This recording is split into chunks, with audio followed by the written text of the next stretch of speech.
कुछ चीजें होती है मेंटल और ये चीजें हैं बाकी फिजिकल, बाकी की बॉडी पे अफेक्ट होती है। माइंड से हमारी जंग लड़ रहे थे। सुस्ती जो है माइंड का असल प्रॉब्लम है।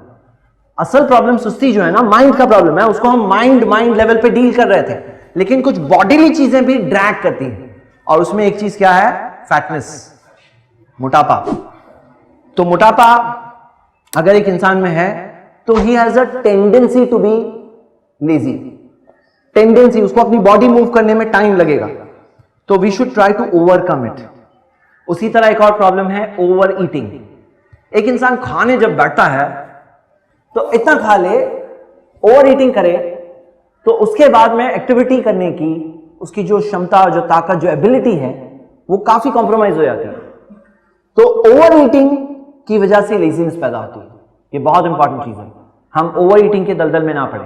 और आपको पता है ईटिंग के ताल्लुक से बात यह है कि प्रॉफेट मोहम्मद सल्लल्लाहु अलैहि वसल्लम ने फरमाया कि फ़इन कानत ला महालता, अगर खाना ही है, फ़सुलुसु लितामिही, 1/3 खाने के लिए, वसुलुसु लिशराबिही, 1/3 पानी के लिए, वसुलुसु लिनफ़क़िही, 1/3 हवा के लिए। हाँ, 1/3 हवा के लिए। We should follow this rule, 1/3 खाना, 1/3 पानी, 1/3 हवा। यानी कि आदमी, लोग कहते हैं मैं तो जितना था फुल खा चुका हूं, फिर उसके बाद में पानी, फिर उसके बाद में हवा के लिए बर्पिंग, हाँ, डकार। तो ये हमें ख्याल रखना चाहिए। ओवर ईटिंग से हम सबको बचना चाहिए इंशाल्लाह, बिकॉज ये ओवर ईटिंग ड्रैग करती है एक इंसान को सुस्ती की तरफ। एक और चीज है जो सुस्ती की तरफ ड्रैग करती है, वो है ओवर स्लीपिंग। बहुत ज्यादा सोने के बाद जब इंसान उठ भी जाता है ना तो लेथार्जिक होता है, हाँ। और अंडर स्लीपिंग, कम सोना भी लेजीनेस की वजह है। जो लोग कम सोए हुए होते हैं, स्लीप डिप्राइव्ड होते हैं, तो उनका क्या मामला होता है कि वो चीज उनको हमेशा नींद से स्ट्रगल कर रहे हैं, काश कि वो सही वक्त पे नींद ले लें। आपको पता है नींद का एक कायदा है, नींद कम घंटों में भी आप ज्यादा आराम कर सकते हैं और कई बार ज्यादा घंटों में कम आराम मिलता है। कैसे उसकी स्पेसिंग होती है वो बहुत जरूरी है। रात का जो बिगनिंग का हिस्सा है वो ऐसा वक्त होता है कि उन कम घंटों में ज्यादा आराम मिलता है, और मॉर्निंग के बाद जो वक्त है उसमें ज्यादा वक्त में भी कम आराम मिलता है। तो हम देखते हैं कि इस ताल्लुक से एक हदीस है सही बुखारी की, काना यकरहु नौमा क़ब्ल अल-इशाई वल हदीस बादहा, कि नबी सल्लल्लाहु अलैहि वसल्लम रात में इशा की नमाज के बाद लोगों से खड़े होकर बातें करना पसंद नहीं करते थे और इशा से पहले सोना ना पसंद करते थे, इशा के बाद में लोगों से बात करना ना पसंद करते थे। मतलब he used to not like to socialize with people, लोगों के साथ खड़े होकर बातें करना आफ्टर इशा सलाह जनरली, और जल्दी सोना उनकी हैबिट थी और सुबह में बहुत जल्दी उठकर नमाज पढ़ना उनकी हैबिट थी।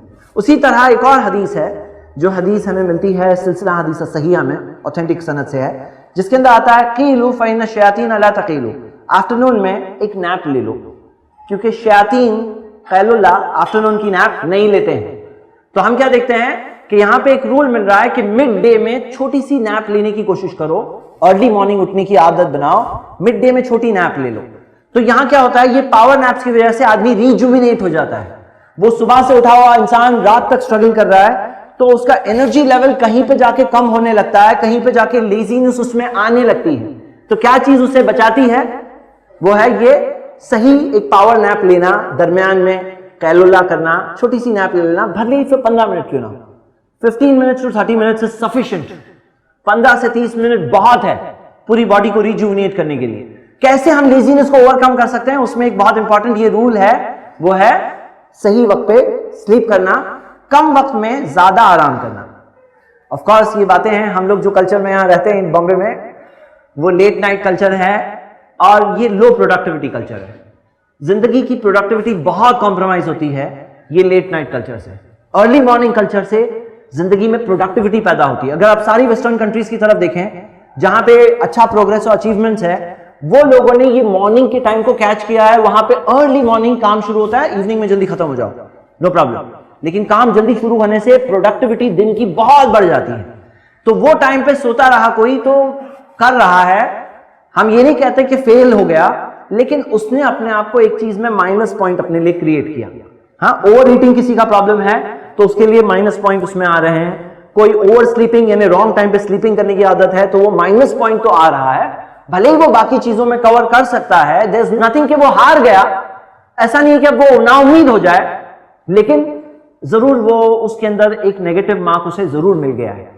तो ये पता तो जरूर होना चाहिए ताकि कभी एस्पायर करे आदमी कि हाँ मैं ये चीज को ओवरकम करूंगा, ये प्रॉब्लम को मैं ओवरकम करूंगा, और फौरन कर लें तो that person is really effective कि वो सारी फैक्टर्स को जमा कर रहा है, सबके सब सिर्फ प्लस प्लस प्लस के साथ कर रहा है, कोई भी माइनस उसके अकाउंट में है ही नहीं, तो फार इफेक्टिव है, वो बहुत अच्छा है, उसके लिए हासिल करने में ये बहुत अच्छी चीज है।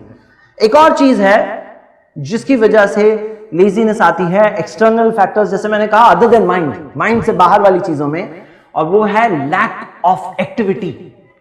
लैक ऑफ एक्टिविटी, बहुत से लोगों का प्रॉब्लम ये है कि बैठ के पढ़ना है, बैठ के काम करना है, बैठ के कैश गिनना है, बैठ के ही सब कुछ कर रहे हैं, तो फिर क्या होता है, ये जो लैक ऑफ एक्टिविटी की वजह से बहुत सारे बॉडी के प्रॉब्लम्स क्रिएट होते हैं, फिजिकल एलिमेंट्स आते हैं, और वो फिजिकल एलिमेंट्स की वजह से फिर वो शख्स क्या होगा, अब उसके अंदर लेजीनेस आना शुरू होगी।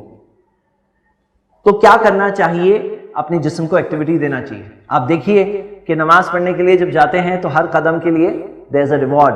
हाँ, उम्रा करते हैं तो हदीस ये है कि तवाफ कर रहे हैं तो तवाफ के अंदर वो हर कदम जो शख्स उठाता है रखता है, देयर इज अ रिवॉर्ड। यानी कई बार क्या होता है, दूर से चक्कर मारना पड़ता है तवाफ में, उसके अंदर ज्यादा चलना पड़ता है, लोग बोलते हैं अरे मेरा तो इतना लंबा चक्कर हो गया, बट फ्री में नहीं हुआ, फ्री में नहीं हुआ, बिकॉज हर कदम का रिवॉर्ड है। सही मुस्लिम की हदीस है, हर कदम के लिए देयर इज रिवॉर्ड। कदम उठाए और रखे तो एक नेकी लिखी जाती है, और रखते हैं तो एक गुनाह माफ होता है। So beautiful. तो हम क्या देखते हैं कि ये सारी चीजों में एक फिजिकल एक्टिविटी है, और वो फिजिकल एक्टिविटी की वजह से एक इंसान फिट रहता है। नॉट टू मेंशन दैट नमाज खुद एक बहुत बड़ी फिजिकल एक्टिविटी है।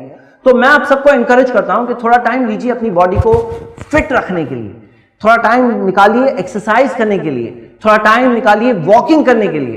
पढ़ना है आपको, चलते चलते भी पढ़ सकते हैं आप, चलते चलते थोड़ा याद कर रहे हैं, मेमोराइज कर रहे हैं। इससे क्या होगा कि आप चलने से आपके बॉडी जब मूव होती है तो वो एक एफिशिएंसी क्रिएट होती है, वो सुस्ती को बीट करने में एक बहुत बड़ा जरिया है इंशाल्लाह। ये बात का ख्याल रखना है। एक हदीस में बताऊंगा, प्रॉफिट सल्लल्लाहु अलैहि वसल्लम ने फरमाया, सही मुस्लिम में हदीस है, अल मोमिनुल कवी खैरुन व अहब्बु इलल्लाहि मिन मोमिनिद दईफ, कि जो स्ट्रांग बिलीवर होता है कमजोर बिलीवर से अल्लाह को ज्यादा पसंद है ये। हाँ, तो उसके अंदर वो होना चाहिए कि अपने अंदर वो स्ट्रेंथ पैदा करें, strength of character, strength, physical strength, healthiness, ये सब सारी चीजें पैदा करें। वो फी कुल्लिन खैर, लेकिन दोनों में खैर है।